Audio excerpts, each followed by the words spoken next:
Many of my videos are based on emails that I receive from viewers and questions asked, and today's video is a great example of it.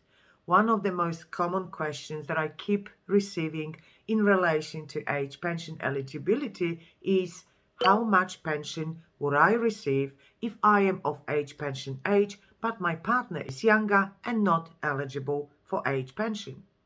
How is my pension calculated? What about the assets that are on my partner's name? Are they included in age pension income and asset test, considering that my partner is not eligible for age pension and is not applying? This situation when there is age gap between partners appears to be confusing, so I will explain it and I will give you an example as well. Please also watch the following videos that show how age pension system works and how tests are applied to calculate your eligibility.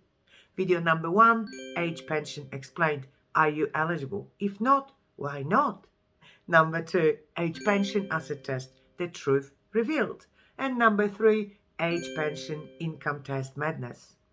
My name is Catherine Isbrand from About Retirement. I'm certified financial planner and you are watching About Retirement TV, the place to get all the information you need when you are preparing for retirement or if you have already retired.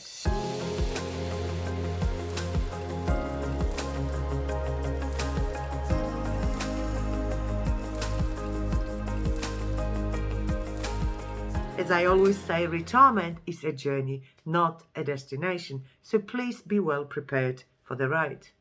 Retirement planning for a couple with a big age difference is so much more complicated and a lot more details need to be taken into account, and today we will discuss one of those main problems when one partner reaches age pension age and the other is still too young. How does Centrelink calculate the age pension payment in this situation when only one partner is eligible? Number 1, age pension rate.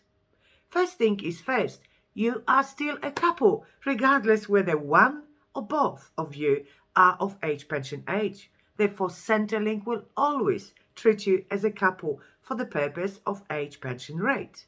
So you will receive the couple rate with only one person being paid and not the rate of payment for a single person. So what is the difference in payments then? The maximum rate for a couple is $744.40 per fortnight per person. So if one person is eligible, this would be the maximum you could receive. The maximum single rate is $987.60 per fortnight. Therefore, the single rate payment is currently $243.20 higher.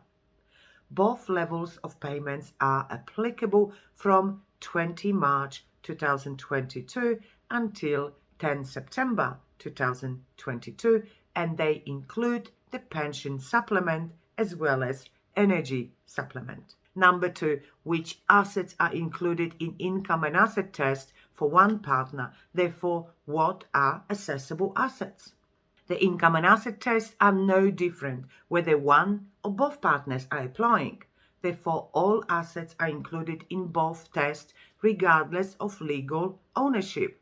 If a property, shares, money in your bank account or any other assets are in a younger spouse's name, they will be included in income and asset test for the partner of age pension age, therefore the partner who is applying for age pension. Number 3, which assets are excluded from age pension test?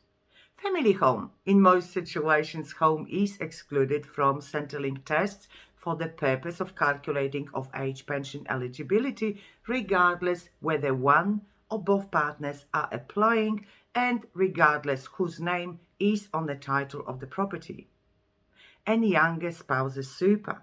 This is a huge benefit for age pension eligibility in this situation of a couple when one reaches age pension age. So if there is a big age gap between partners all the money sitting in a super fund of a younger spouse is not counted and is fully exempt from age pension income and asset test when Centrelink calculates eligibility of the older partner. But you still need to disclose all the information about superannuation on the application for age pension payment. Remember though, once you move all your superannuation money to any type of an income stream, it is no longer exempt and it will affect the pension payment rates of the older partner. So this is how you can improve age pension payments for the eligible partner. The trick, however, is how to balance the age pension payment and your cash flow needs.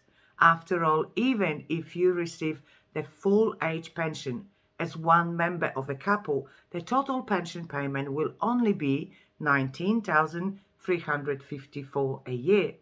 That is not enough for any couple to survive in Australia. Therefore, you need to calculate well what is the total income you need in retirement and how much of it can be derived from a Centrelink office and how much of it you need to come from your own private sources.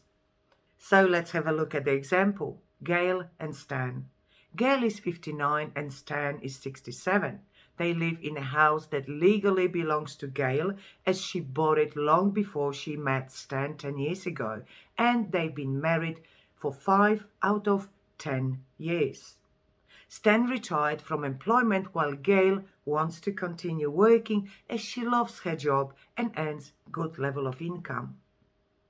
They have a holiday home that is owned jointly. Each member of a couple has their own car and each one of them has a superannuation fund account. So what income and assets will Centrelink calculate for Stan's age pension payment? Family home. Although the family home belongs to Gail, is on her name and was purchased long before she even knew Stan, Centrelink will see home as the family home of both partners and it will be exempt from income and asset test. Cars. Gail and Stan have one car each, but Centrelink will calculate both cars under asset test regardless of the fact that one of those cars belongs to Gail, who is not of age pension age, therefore not eligible for age pension payment. Holiday house. Although the ownership is 50-50, therefore half belongs to Gail, who is not eligible for age pension and is not applying, Centrelink will count the full value of the property under the asset tests when calculating Stan's eligibility. Gail Super. The superannuation balance will be exempt from income and asset test until Gail reaches the age pension age or she commences some kind of an income stream. Stan Super. Unlike the common belief that superannuation is not counted for age pension, this is incorrect. Stan has reached his age pension age, therefore, for Centrelink, it will make no difference whether you keep your money in superannuation or move to an income stream. The full balance is calculated under income and asset tests. So it makes sense for Stan to roll over his superannuation to an income stream, not only to no longer pay any tax, superannuation tax, but also to have an additional income to supplement age pension payments. Gail's income. As mentioned before, although Gail is not eligible for age pension, her income will be counted under income test for the purpose of calculating age pension eligibility for Stan. Therefore, the higher Gail's income, the lower age pension received by Stan if age pension is being reduced under income test. So I repeat again, the whole point of a good retirement planning in this situation is to find a good balance between the level of income that you require and that for the lifestyle you wish to have and the pension, age pension that you could receive from Centrelink. There are ways to maximize your age pension eligibility. The question is, how much needs to be sacrificed?